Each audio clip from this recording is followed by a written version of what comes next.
What's up, guys? This is the Thrillity podcast episode. So I don't know what it is. I'm gonna say it's 7 or 6. It's one of those. Yeah, I think it's 7. It's been a while. Fred, do you want to maybe say why it's been a while? We've just been busy with, life. Some of us are just going through job transitions, and some of us are still in school. So it's kind of like it's just been like a lot of life. I started, something like a trade school or something similar to that.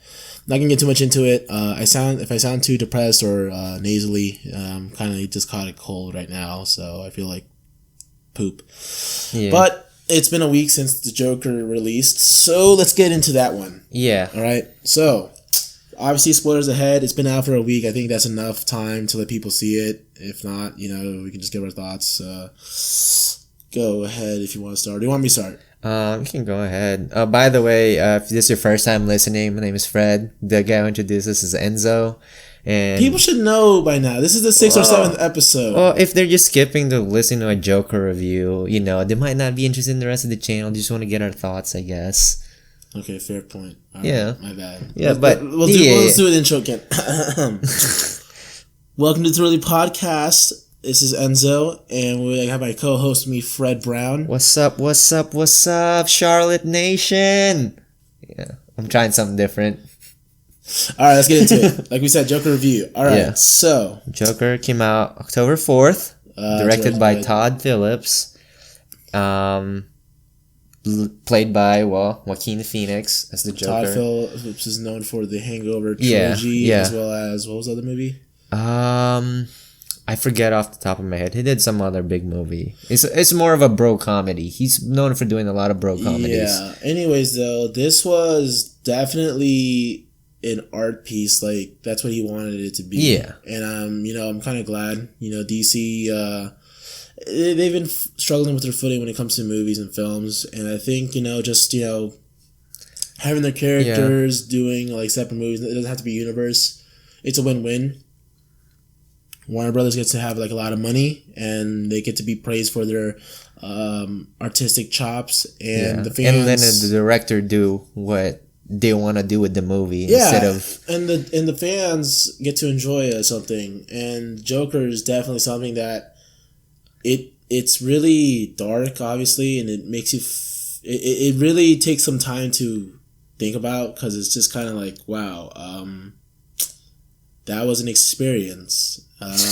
We saw it literally the day before, or like the midnight screening. Yes, basically, yeah. We saw it at Studio Movie Grill Uptown at Epicenter. Yeah, and that going in, they literally had a bunch of people in a line waiting to come in because there was threat of violence happening. Yeah, they don't want the same thing to happen as like the Dark Knight Rises premiere. Yeah, and so that was an experience on its own. When we got there, we just sort of was like, "Whoa, there's a line. There's somebody like a security guard waving his wand, making sure you got nothing, doing a pat down. There's an officer." They took it very seriously. I mean, I'm okay with that. Yeah, I'd much rather have it be that way than nobody just walking out at all. And we're just going to a Joker movie. There's so many people worshiping Joker in the wrong way. We joked about how it adds to the experience of watching the film. Honestly, it was pretty scary. At one point, I'm not gonna lie. I think one of our friends, Jeffrey, brought up that how whenever he goes to see a film, he sometimes thinks, well, what if there's somebody that pulls out a gun? And I've not gonna lie, I've had those thoughts too. But in the Joker, it was really more, this would be the perfect time. I can see the headlines right now, like opening night, praise gunman, who worships the Joker, and of course everyone took precautions. But aside from that, though, the actual movie itself, like I said, very disturbing. I do like this interpretation of the Joker. I am though one of those guys who's like, we don't need an origin for the Joker, but ever since the first trailer that came out, or the teaser trailer that came out for the movie, I was hooked into it. And I was just like, yeah, okay. It looks like it's not going to be like The Killing Joke or like Red Hood. I mean, I was thinking, since you want to be all comedian thing, it was taking me back to the Red Hood thing, because I don't know if you've seen the animated film version with John DiMaggio as the Joker, how they kind of looked a little bit into his backstory in that, where he was the Red Hood. Oh, right. Okay. And that's I thought they were gonna do something like that in this movie because he wanted to be a comedian in that version as well. Yeah, I mean, and both those origins were good and all, and I don't really mind them. I like them too, but it's just like the fact that the Joker is like a mysterious person that nobody really knows what he is or where he comes from, not even himself, is really interesting. But this movie, it gives an entire new version, I guess, of the Joker, a man who's disturbed, who has mental illness, who I think another reason why it was very disturbing is that it kind of seems a little plausible, like somebody like, because like healthcare, mental health is not really treated well in this country. Some people don't even take it seriously. Still. And I mean, I could see it's very political. I could see why, with the working class and the 1%. And in this movie, like, we see Arthur, who's the guy who's Joaquin Phoenix is playing as a Joker. Basically, we're gonna try our very hardest not to spoil this. By the way, it's been a week. Yeah. All right, fine. I'll give him the TLD. Yeah. Or if you can do a spoiler warn. Alright, I'm just gonna go give it a little summary. Spoiler alert. Basically, this dude named Arthur, he's kind of mentally disturbed, and he's a clown working around. Kids are a bunch of a-holes to him. Yeah. And then he finds out that his father is Thomas Wayne, and he goes around trying to find Thomas Wayne. And he meets him, and Thomas Wayne's like, nah, man, your mom's just crazy. Then he finds out that his mom lied about the entire thing because she also has a mental illness. But even before that, Joker gets jumped by some yuppies in a train, and he kills them all. And then it starts an entire thing of like, the poor people that are just crazy, if they're acting like clowns. And that's what Thomas Wayne says, who at this point now is running for mayor to clean up Gotham. And then Joker goes on a talk show, kills the guy in the talk show, and it's all rampant riots and crazy, and Yeah, so the movie it felt short. It felt long to me. It felt long to you? Because when we came out, I didn't realize we were there for 2 hours. I thought the movie was short. Because it just felt like not much happened. It didn't feel like it dragged. It felt more along the lines of like, okay, wow, this is actually taking its time. I'm okay with it. We're going a little bit. We're not going slow, but we're going a little bit, taking it steady and easy. Yeah. And then the intense moments definitely were like, okay, like fast paced. Like, this is intense. Like, what's going on? But definitely, it's a disturbing movie. Yeah. Like, how did you feel after watching that? Well, during the movie, I was terrified. Every time I pulled somebody's gun out on the screen, I was like, oh God, is somebody going to pull one out in the theater? It really added to the experience in a positive, not so positive way. It makes you feel like you're about to be shot. Like in the movie. But no, overall, I thought the movie was fine, honestly. I thought that there was definitely going to be more action, but I realized that they're really going for the dramatic, kind of suspenseful, R-rated type of movie, and that's exactly what we were given. Overall, I would still highly recommend it if you're, a Joker fan. Don't expect it, obviously, to be comic accurate or whatever. It's more like Logan was a movie, like a superhero movie, where it took a lot of liberties. It has inspiration from other things, and it makes it with comic book characters. Like, Logan was more of a Western film, and with that just happened to have Wolverine and like X-Men sort of mutant elements, and it was a good send-off. Whereas I feel like this was just an artistic piece, like you said. Yeah, about mental illness, I guess. I don't know. I think it was just not it didn't have any message. Like Todd Phillips said in the interview that it's not. He just happened to be political. He didn't mean it for it to be. Yeah. It just happened to turn out that way. And because some movies are gonna be political. Most good stories are based off of reality. Yeah, but I'm just like, what I'm saying is like it wasn't meant to be that way. It's taken that way. It just happened to be like that. Yeah, like they were just writing the movie. They weren't like looking at the news and going, "Oh, let's use that." Yeah, so I think honestly, it was so good. Though it came out in a really intense time with public shootings going on. Yeah, like especially in the Charlotte area. Really? Well, I'm just saying, like recently, during this whole summer, there was a lot of gun violence. It really adds to the experience when you're watching a movie and someone can just shoot you and like, hey, you can say you're in a school or you're in a shooting. What does this world come to? This is it. Yeah.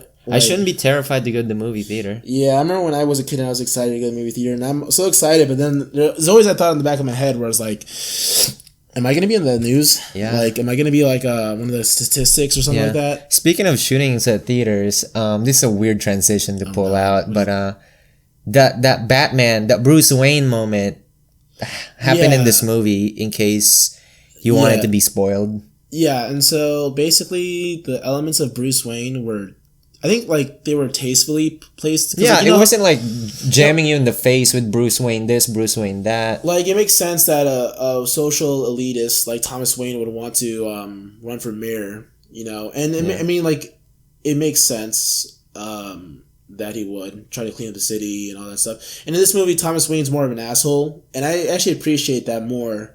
Like, this guy, it's more of a real take. Like, it's a real dark and shitty kind of take, and Gotham. I always tell it takes place in the 80s because aside from the actual whatchamacallit, the setting and the colors and all that stuff. Yeah, you can tell by the TV they were watching from. And they don't use cell phones. But not only that, like, the thing is like, back then, obviously Gotham City is based off of New York, and back then in the 80s, everybody thought New York was gonna be a real shithole. Yeah, I'm just gonna say it like that. Look at a lot of movies that came out around that time, and they're always depict New York as this dystopian city that's lost to the jungle of madness, and it really was like that. Like, crime was high, and then in the 80s, I think the mental illness kind of support for people with who had mental problems and stuff and illnesses, that was like cut short by like administrations and stuff. They even reference that in the film, which I think is why people, or like Todd Phillips would have said it, hey, it's not political, but it kind of just happens to be. And so that's what I honestly really do like about the movie as well. That it's just it has realism to it, and I think what's really disturbing is that it honestly, really, I could see this sort of happening in the real world. There are riots and stuff. Like in the Dark Knight, it was sort of a real take on superhero movies. But with Joker, it seems like it really is something I could see on the headlines of the news. The news, where in this day and age, when unfortunately somebody of a minority gets shot, people riot and they get angry. And then this one, it was sort of a little bit different, but the way that people react to violence done by people in the lower class, like, calling them clowns, and this one, in our world, they're like, a bunch of savages, or they're just a bunch of animals. It's the same thing, and so that's why I really could see it, and I think that's also why it made me feel really sick to my stomach. It's like, wow, this is just something I could see on the news, but it's not like it makes you mad, like, whenever you see the news. It's a good movie, though. I would recommend it if you're a big comic book fan. Just beware that you will get, like, wow, you're gonna get like a feeling of sick and disgust. Yeah, if you don't like hardcore blood and violence. No, it's not even that. It has that, but I mean, there are a lot of other movies that have those. Yeah, I think it's more of a It's a lot of shock value in this movie. It sort of lets you, if you don't like seeing the ugly truth that's on the other side, I think is what I'm gonna say, then don't watch the movie, because it definitely will. They'll mess you up for a good hour or two, and then you'll be okay. But yeah, Joker, good movie. I'm gonna give it 5 stars out of 5 stars. I'd probably give it a 4, honestly. Yeah, I liked it, so it gets a yay from me. Yeah, I would recommend it for sure. Next up. Well, what's next on the list? I guess. You want to do Aladdin, or do you want to do what's going on?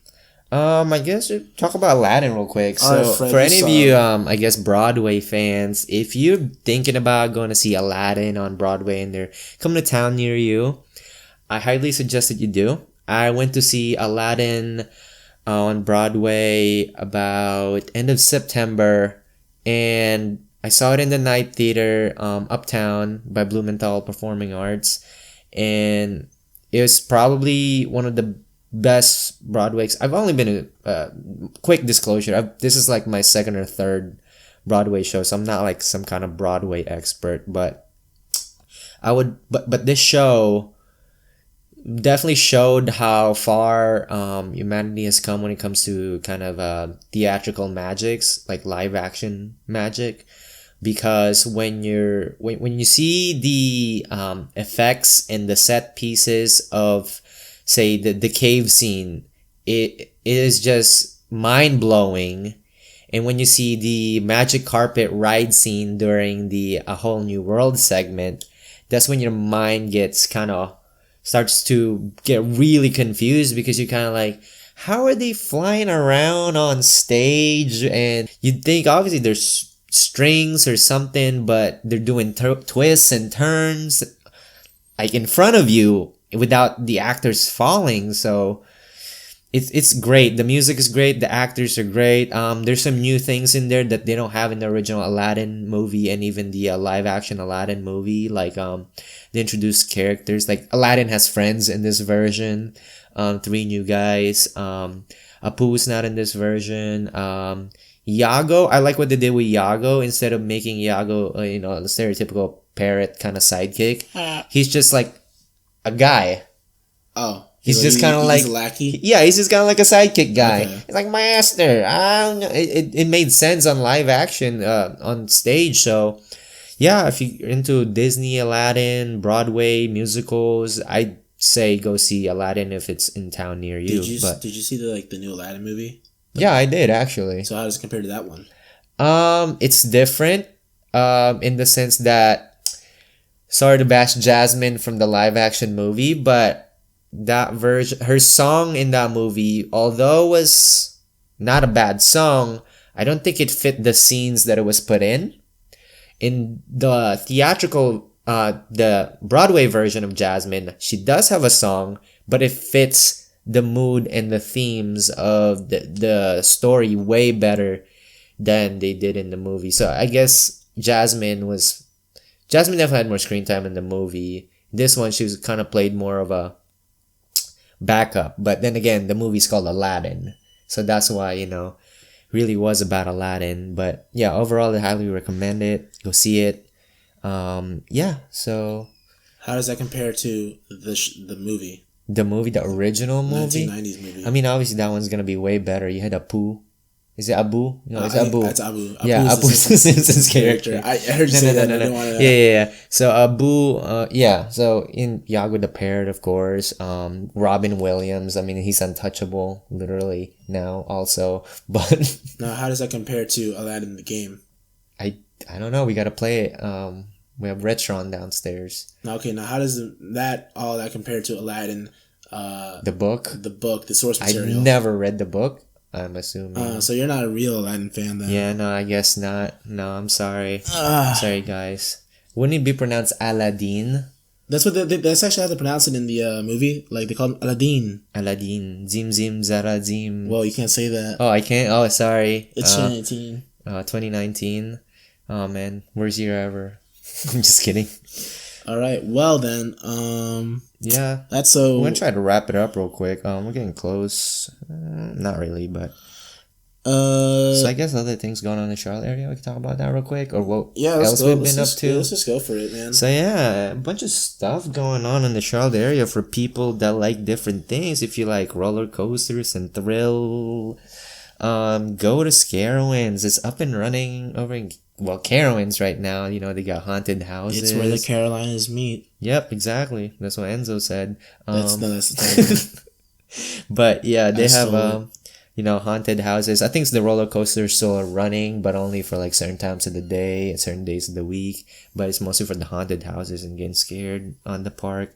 We should go to a haunted house. You and I don't do scary stuff. In case you guys don't know. Oh, that's a shame. But I do know. You choked me out one time. God, that could be taken out of context in so many ways. But let them take it out of context. Then. Oh, please don't. But yeah. There's like haunted forests and haunted houses in the area. Let's go haunted trail, Fred. Yeah, haunted trails. I don't do that. Let's go stay at somebody's house. There was a triple homicide murder. No, for the night. No, I'm good. Let's stay somewhere where I don't do murder mystery. Let's go somewhere where people where great tragedies happened. like where there's been hauntings and ghosts and never leave. Let's play with a Ouija board, Fred. Let's summon a ghost. No, I'm good. Let's go do it right now. Let's talk about what else is going on in Charlotte. Explores the paranormal. Maybe a haunted train murder mystery on the Light Rail Express. So what else is going on? The Renaissance Festival is going on right now. If you guys don't know what that is, what's haunted about that? I mean, there's some ghost stuff at the Renaissance. Yeah, they had like a. I remember walking in there when I was a kid. There was like a torture device chamber. Yeah. That was pretty kind of cool. Seeing how people got killed. Glad I don't live there. I saw some memes about people dressing up like Star Trek characters at the Renaissance Fest and acting like they're time travelers lost in time. It's pretty funny. Oh, is there like some guy with a video of that? Please tell me there is a video of that. Probably, but it's pretty cool. We should not go as Star Trek characters, mainly because I don't know anything about Star Trek. We should go as Invader Zim. No, let's go. Not Star Wars and Star Trek seems to be done. Let's go as. What's futuristic right now? Oh, what about Dystopia? The Avengers. They time traveled, so maybe we can be Ant-Man and Happy Hogan. Why Happy Hogan? I couldn't think of any other characters off the top of my head. Okay, well... But there's so many Avengers. I couldn't think of literally Iron Man, Spider-Man, Gamora. Hulk. She's a Guardian of the Galaxy, but she's pretty much Avengers now. But she didn't time travel. She technically did. Yeah. She technically did. Spoilers for Endgame. Yeah, it's been out for 6 months. Endgame review right now. So no, we're not doing an Endgame review. So, Avengers Endgame basically takes place after the events of Avengers Infinity War. And in this one, we see Tony Stark in the Quinjet, or the Avengers Quinjet. But it's stupid, because the problem gets solved within 5 minutes of the movie. You didn't put spoiler warning there, Fred. Spoiler alert. Yeah, movie's been out for 6 months. Everybody has seen it. It's made the most money ever. Has everybody seen it? No. Okay, then. So, if you were on the fence of watching Avengers Endgame and watch Joker instead, and you actually watch them both. No, seriously, all do is watch Joker. It's good. Yeah. But yeah, what else? Renaissance Fest. So you get dressed up like as a knight, or as a nun, or as a warrior, or as a ninja, or as a mermaid, or as a pirate, or as, I guess, Star Trek characters. Basically, it's, if you've never been to one, it's kind of like an old-timey, who hasn't been to medieval kind of setting, and they have games and food. You get to eat turkey legs. But what I don't understand about the name Renaissance Festival, what Renaissance era are they talking about? Because Renaissance, when people say Renaissance, they think of the art Renaissance, the Italian Renaissance, not the medieval Renaissance. There's no such thing as a medieval. Exactly. I think it's not like Leonardo da Vinci's walking around there. I think that what they should do for a Renaissance Festival is go update and do the Harlem Renaissance instead. Actually, that would be pretty cool, but I feel like it could come off as really racist. No. It can be done tastefully. Think about it like this: it's Harlem. It shows the settings. That's Luke Cage showed up. No, that's 2019. I'm talking about 1920s. You can have links. There can be somebody that plays him. And he's like, I'm Langston Hughes, and this is my life, and this is my story. My father named me James because he hated black people. This is actually a true fact. His name was James and Langston Hughes, and he's like, no, I'm proud of who I am. I'm proud of what I am. I'm dropping the James. I'm going by Langston. Yeah. I think we kind of went off rail. You know what? That's okay. Talking about Renaissance Fair. I mean, I guess still related. It's still Renaissance related. It's Harlem Renaissance. Yeah. So we're doing that now. Yeah. What else is going on? End of October, I'm gonna go see the Night Before Christmas Orchestra playing in, I think the Night Theater again in Uptown. So that'll be really interesting. So what they'll have is a live orchestra playing the music along as the movie is playing in the background. I don't understand how musicians could play for that long straight, but I'm pretty sure there is an intermission because it doesn't make sense to play for an hour and a half straight. What if there's like a two man team, like orchestra 1 plays these 45 minutes and orchestra 2 plays this? Well, there's probably going to be like a time where like people switch off, like when people are talking, it's like there's the violinists are like, doing the thing and everyone else can rest and like, crack their knuckles. And then when like it's like suspense, or like every song, there's a different musician. I mean, there's probably like somewhere. And they're not going to need every musician for every song, right? Yeah. I mean, some songs don't require strings, some songs don't require drums. I don't know. And the pacing also, so some it can go a little bit slow. So while yes, they are technically still playing, you know, I mean, I've never really done it. You've played the viola once. Yeah, but I mean, I feel like Nightmare Before Christmas is one of those movies that they have music constantly playing every 2 seconds of the movie. So I've actually, and I'm going to get added. I've actually never seen The Nightmare Before Christmas.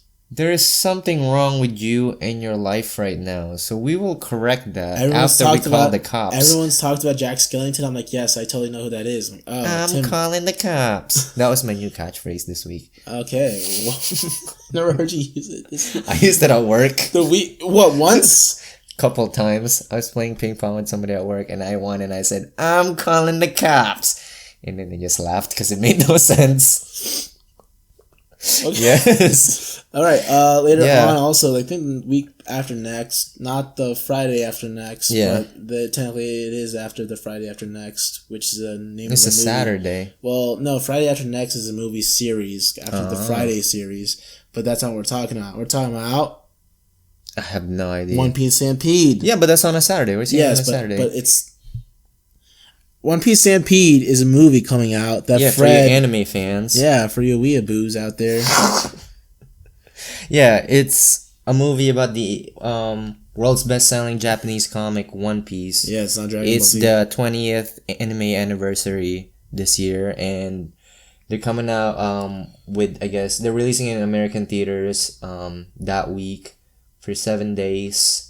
One Piece Stampede. Basically, it's like the Avengers Endgame of One Piece, where they basically have just about every character they've ever introduced. It's the Smash Brothers of One Piece. Yes. Greatest crossover of all time, as Reggie might say. My dear friend Reggie. But yeah, One Piece Stampede. And that same day we're watching it, which is on October 26th, by the way. Heroes Hard to Find as having a pop swap event. Right? Is that what it's called? Pop culture swap, I think it is. Yeah. So this is that time of year where they do the Comics Fest. It's kind of like their Halloween event that they do every year. Except this year they're not calling it Comics Fest. They're calling it Pop Swap event. I think it's just because Halloween Fest makes it more sound like it's limited to Halloween. Yeah. I think they're trying to encourage people to be more of a community this time around and bring their kids. Exactly. So go there if you're not watching One Piece Stampede and support local shops. Yeah, exactly. Heroes is great. We literally were just there today, and we bought some. What did we buy? I bought Year of the Villain Joker, Year of the Villain Lex Luthor, a Doctor Doom comic, and a Legion of Superheroes Millennium. Basically, DC's killing it right now. Well, I mean, Marvel's also killing it with some of their stuff. I, again, have said before in the past, I'm an avid comic book reader. I had to stop because I had other bills to pay. I moved out, so... It's nice to go. He grew up. Yes. Something like that. Yeah. But it's okay, Enzo. Growing up sucks. I have to pay bills now. But that's okay, right? Yeah. You get your freedom. Yes. Do you want to lose your freedom? No. What is this? Am I being interrogated? I'm calling the cops. Yeah, so let's get something lighthearted now. Yeah, let's just finish this off. We're almost at the 30-minute mark. Honestly, this feels a little bit of a train wreck sort of mess. But it's more natural than it was last time. We're going to. We say we're always going to go do a plan or something. No, but we are. But we don't actually commit to that. Yeah, I wonder why. Some people get really tired and they come home from work. And I don't want to bother tired people. And so it's kind of like a never-ending cycle of no one getting anything done. But we are. We are slowly but surely. Yes. And so what I'm thinking about saying is that we're going to take, not time off, but... We're just going to take our time. Yeah. So we'll still release stuff, but it's just going to be at a slower rate than we anticipated initially. Yeah, it's just like, we're not doing this full time. And I don't want to be like, support us on Patreon, because if I'm being honest right now, and there's no value. No offense, but yeah, there is no value. Yeah. We're just a couple of guys doing this. For fun. And, and also it's just, I don't want to do this full time necessarily. Yeah. For me, just not right now. Yeah. And obviously these things do take time to start and grow. And it's not just the two of us. If it would be the two of us, it'd be worse, I think. Yeah, no, we would not get anywhere Yeah, so there's other people that have things going on, be it school or just work. Yeah, it just so happens we're just taking our time, but we will get some more stuff. I think soon. we're going to just try to figure stuff out because that's what we went to do also. And to me, at least, I think we need to come up with something structured, simple, and I'm trying to find out another word that starts with an S that's trying to convey what I'm saying, but structured, simple, and I don't know what else starts with an S. But my point is that that's it. We need to be organized and stuff. So where can people find you, Enzo? I'm not saying anything online. Just keep on following the Thrillity. I'll put his Twitter and his Instagram in the description. Well, actually, you know what? Follow my Twitter. I just made it. I have yet to use it ever again. What is it? I forgot. Okay, I'll just link it in the description. You guys can find me on Twitter and Instagram at Fredicini147, FREDUCCINI 147. On Instagram, it's just a Fredicini _. But you guys can also follow us on Thrillity at Twitter and Instagram, Facebook, all that stuff. And we might be changing the name soon. Don't give out the name just yet. Yeah, but it will actually happen. I know we've been saying that for like 3 episodes. We've been saying this is exactly what I'm saying. We've been saying we were going to do a lot of stuff, and we haven't come. And I think the thing is that coming up with a new name is hard. Yeah, but the other thing is that all these projects and ideas, while they're great, they take time. Yeah, and I just don't want to rush it because I'd rather take my time and do something right than do something that I just don't really have confidence in. And it's not a matter of I have to do this myself. It's just I don't think we have the manpower or the equipment ready available. Yeah. But aside from that, though, thank you guys for listening. Thanks for listening. We'll be here, maybe not next week, but maybe the week after, or maybe even after that. But it doesn't matter. We just want to say though that thanks for some of y'all listening. Yeah. Just who tuned in, because we know at least one person is listening. There's always somebody, and if you're a creator, you know what? Just keep doing your thing. Yeah, don't stop. It's gonna be hard, but don't stop. All right. Now for the secret word before we. Has anyone ever done the secret word? No, but I like doing the secret word. Okay, Fred. Yeah. You can. What the secret word this week is I'm the Joker, baby. That's a secret phrase. No. Actually, no. I'm calling the cops. You have to say I'm calling the cops. This is gonna be my catchphrase on the podcast now. I'm calling the cops. If we had a soundboard, we're gonna do that. Yeah. So guys, just comment that wherever, and we'll give you guys a shout out and a Twitter follow and Instagram follow. All right. Thank you. Bye. Hit stop.